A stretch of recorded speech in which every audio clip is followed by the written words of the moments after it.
ভাগ্যের লেখাকে কেউ খণ্ডাতে পারে। আর সবার কপালে সব হয় এটা ভাবছো কেন?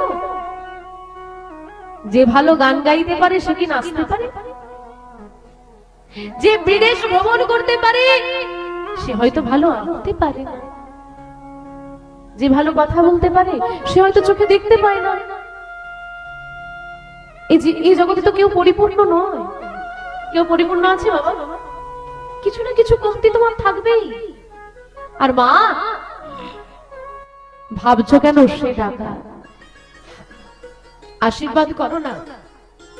ভক্ত প্রহ্লাদের জন্য যদি সমগ্র অসুরকুলের উদ্ধার হয়, হিরণ্যকশিপুর উদ্ধার হতে পারে, আমার ভক্তি বলে কি ডাকার ভক্ত হতে পারবে?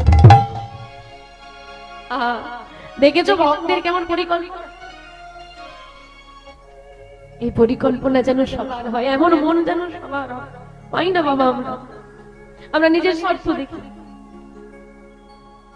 মাধবীর কত সুন্দর কথা, সবাই সবটা পায় না, এটা আগে মায়েদেরকে মেনে নিতে হবে। মায়েদের দুঃখ কেন? ওর বাড়ি হয়েছে আমার কেন নেই, ওর গাড়ি হয়েছে আমার কেন নেই। সবার কপালে সবটা হয় না। ভগবান শ্রীকৃষ্ণ কংসের কারাগারে আবির্ভাব, ভালো জায়গায় আসতে পারলো না ভগবান। দুদিনের ছেলে, 3 দিনের ছেলে এলো পুতনা অঘাসুর বকাসুর।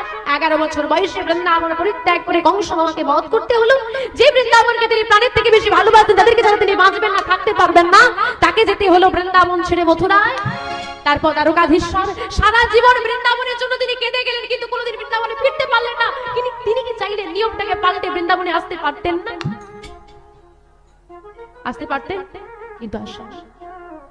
প্রভু শ্রী রামচন্দ্র ভগবান হয়ে 14 বছর বনবাসে কেন থাকবে? সে তো ভগবান, কেন তার বনবাস? মহাপ্রভু যদি ভগবান হয়, পুরীর মন্দিরে, জগন্নাথ মন্দিরে যখন তিনি প্রবেশ করতে গেলেন, কেন তাকে মেরে মন্দির থেকে বার করে দেওয়া হলো? কেন? কেন? তিনি চাইলে পাল্টাতে পারতেন না? ভগবানের জীবন যেখানে পারফেক্ট নয়, ভগবানের জীবনে যখন সবটা ঠিক হয়নি, তিনি যেমন মনের মতো মন থেকে যেটা চেয়েছেন সেটা পাননি, ভগবানের জীবন পারফেক্ট নয়। তুমি কেন ভাবছো যে তোমার জীবন পারফেক্ট হবে? আমি যেমন আছি এতেই ভালো আছি।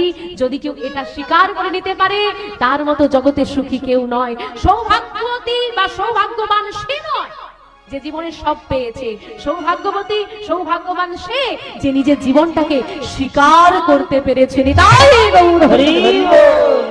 মেনে না, আমার 100 আছে, 100টা যদি আমি মেনে নিতে পারি, এটাই আমি সুখ পাবো। কিন্তু 100 গিয়ে ভাবছি কবে 1000 হবে, 1000 গিয়ে পৌঁছে গেলাম, 1000টা মেনে নিতে পারলে ওখানেই তুমি সুখী হবে। কিন্তু 1000 গিয়ে ভাবছি লাখ হবে, লাখ হয়ে গেলে আমি সুখী হব, লাখে গিয়ে পৌঁছে গেলে মনে হয় কোটি কবে হবে। সারা জীবন উপার্জনই করে গেলাম, ভোগ করতে পারলাম না, সুখী হতে পারলাম না। তদ্রূপ আমরা হয়েছি মৌমাছি জাত। মৌমাছি সারা জীবন মধু সঞ্চয় করে, কিন্তু ভাবে কি আর একটা দিন নিয়ে আসি মধু, কাল ভোগ করবো, আর একটা দিন আনি কাল ভোগ করবো। কাল কাল করতে করতে মধু সঞ্চয় সে করে, ভোগ তার হয় না। তাই বলছি মা, জীবনে সন্তুষ্টি রাখো। সন্তুষ্টি ছাড়া কোনো মানুষ ভালোভাবে বাঁচতে পারে না। মুখে কৃষ্ণ নাম রাখবে, আজ আছি কাল নেই, এই মুহূর্তে বেঁচে আছি পর মুহূর্তে বেঁচে থাকবো না। আজকে আছি, আজকের দিনটা বেঁচে আছি, কালকে কি হবে পরে দেখবো। আজকেরটা সুন্দর করে বাঁচতে হবে।